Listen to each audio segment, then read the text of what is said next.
Warangal MGM ఆసుపత్రిలో దారుణం చోటు చేసుకుంది. బాధ్యత మరిచిన వైద్యులు సిబ్బంది చేసిన వైద్యం ఇద్దరు చిన్నారుల ప్రాణం మీదకి వచ్చింది.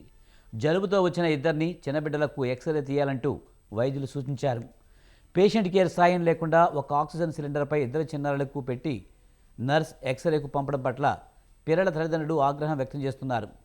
ఆక్సిజన్పై ఉండవలసిన పిల్లలను బాధ్యత లేకుండా ఎక్స్రేకు పంపిన వైద్యుల పట్ల చర్యలు తీసుకోవాలని స్థానికులు డిమాండ్ చేస్తున్నారు.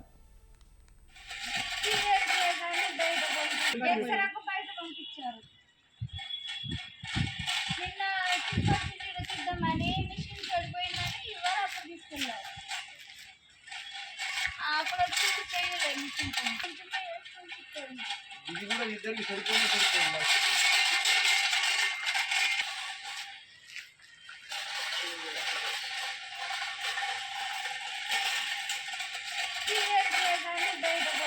ఎక్స్రాకు బయట పంపించారు. నిన్న చూద్దామని మిషన్ పడిపోయిందని ఇవాళ అప్పుడు పాపకు నంత వచ్చిందంటే మేడం చేసేది సాయంత్రం ట్రీట్మెంట్ చేసేది. పొద్దున మనం లేకపోతే ఎక్స్రే తీయాలంటే ఎక్స్రే కడిగి ఆయన కాంపౌండర్ ఆయన తీసుకోకుండా ముగ్గురం పోయాం. పైపులు పెట్టి ఆడకుండా ఆడికి పోయినాక ఎక్స్రే కాడికి వచ్చినాక ఎక్స్రే తీసినాక నేను పాయింట్ బాపి తర్వాత వస్తాను.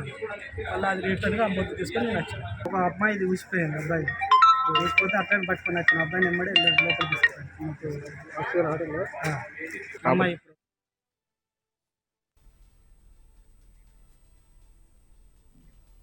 వరంగల్ ఎంజీఎం ఆసుపత్రిలో దారుణం చోటు చేసుకుంది. దీనిపై మరింత సమాచారాన్ని మా కరెస్పాండెంట్ అశోక్ అందిస్తారు. అశోక్, బాధ్యత మరిచిన వైద్యులు సిబ్బంది చేసిన వైద్యంపై చిన్నారుల తల్లిదండ్రులు ఆగ్రహం వ్యక్తం చేసినట్టు తెలుస్తుంది. పూర్తి సమాచారం ఏంటి? విజయ్, వరంగల్ ఎంజీఎం ఆసుపత్రి అయితే రోజుకో ఘటన అయితే మనం చూసుకోవచ్చు.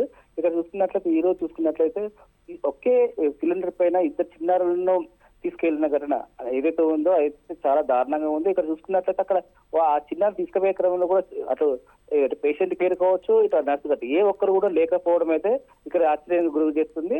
వైద్య సిబ్బంది దీనికి ప్రిఫర్ చేసే ఎవరైతే ఉన్నారో ఇప్పుడు ఇద్దరు చిన్నారులు మహబూబాద్ దొరకలకు చెందినటువంటి 3 రోజుల పాప ఎవరైతే బాబు ఉన్నారో వారు మరొక కొత్తకొండ మండలానికి చెందినటువంటి దేవిక మురళి దంపతుల కూతురు ఎవరైతే ఉన్నారో వాళ్ళకి ఏంటంటే ఊపిరితిత్తుల్లో నంజు రావడంతో వీళ్ళని ఎంజీ ఆసుపత్రిలో 3 రోజుల క్రితం జాయిన్ చేయడం జరిగింది. ఈ క్రమంలోనే వైద్యులు మాత్రం ఎక్స్రే కోసం ప్రిఫర్ చేశారు. వీరిద్దరికి అంటే నంజు ఎక్కువ కూడా ఉండడంతో ఊపిరి తీసుకోవడానికి ప్రాబ్లం ఉండడంతో వారికి ఆల్రెడీ ఆక్సిజన్ ప్రిఫర్ చేశారు. ఆక్సిజన్ చేసుకునే క్రమంలోనే ఈ రోజు వచ్చిన ఉదయం వచ్చిన డాక్టర్లు నంది ఎలా ఉంది, ఎంత పరిస్థితి ఉందని తెలుసుకోవడానికి ఎక్స్రే తీయడానికి ప్రిఫర్ చేశారు. ఇక చేయించుకున్న క్రమంలో ఎక్స్రే తీసుకొని పోయే క్రమంలో అక్కడికి ఎవరైతే నర్సు ఉన్నారో అక్కడ డాక్టర్లు చెప్పినటువంటి ఎక్స్రే వార్డుకి తీసుకెళ్లాలని చెప్పదు అంటే వాళ్ళు తీసుకెళ్లాలని ప్రిఫర్ చేశారు. నేను అక్కడ ఉన్న పేషెంట్ కేర్ గానీ ఎవరైనా ఉంటే బాగుంటుందని చెప్పేసి ఆల్రెడీ అంటే ఈ బంధువులు ఎవరున్నారో వాళ్ళు అడిగారు. అయితే ఎవరు లేరు అని చెప్పడంతో వాళ్ళు ఏంటంటే వెంటనే ఆక్సిజన్ సిలిండర్ తో పాటు ఇద్దరు చిన్నారికి ఒకటే పెట్టాలి. ఆ ఫ్లో మీటర్స్ అనేది ఆ ఫ్లో మీటర్ ఉంటుంది, ఇద్దరికి ఫ్లో మీటర్ ఉంటుంది. ఆ ఫ్లో మీటర్ కూడా ఒకరికి ఎక్కువచ్చు, ఒకరికి తక్కువచ్చు. అక్కడ కూడా ప్రాణాపాయం జరిగే అవకాశాలు ఉంటాయి. అయినా కానీ ఇక్కడ ఒక సిబ్బంది అంటే నర్సు కావచ్చు, ఇక్కడ పేషెంట్ కేర్ కావచ్చు ఎవరు లేకపోవడంతో అయితే చూసిన వారందరూ ఏంది ఈ పరిస్థితి ఎంజంలో ఇది ఇలాంటి పరిస్థితి జరుగుతుందా అంటే ఆ ఊహకు అందినట్టు సిచ్యువేషన్ జరుగుతుంది. ఇక్కడ ఏంటంటే ఒకవేళ కనుక ఆ కిలోమీటర్ కానీ అంటే ఆక్సిజన్ కానీ అందకపోతే చిన్నాలు చనిపోయిపోతుంది పరిస్థితి. అయినా కానీ అక్కడ ఎవరు కూడా అక్కడ సిబ్బంది కానీ ఎవరు లేరు.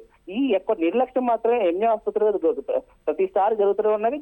గతంలో కూడా ఇలాంటి పునరావృతం చాలా జరిగాయి. అయితే పునరావృతం కాకుండా చూస్తామని చెప్పినటువంటి వైద్య సిబ్బంది ఎవరైతే ఉన్నారో ఎంజీ సూపరింటెండెంట్ కావచ్చు, ఇటు కలెక్టర్ కావచ్చు, కలెక్టర్ గారు ప్రతిసారి సందర్శించినప్పటికీ ఏదో ఒక లోపాయి జరుగుతున్నది. లోపాయకారం జరిగినప్పటికల్లా వాళ్ళకి అటు బొట్టకలు ఇస్తున్నది.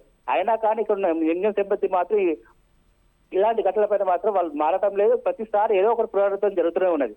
ఇప్పటికైనా తల్లిదండ్రులు మాత్రం ఇప్పటికైనా మా చిన్నారులను బతికించండి అని చెప్పేసి వేడుకుంటున్న ఘటన మనం చూడవచ్చు. Vijay, right, thank you Ashok.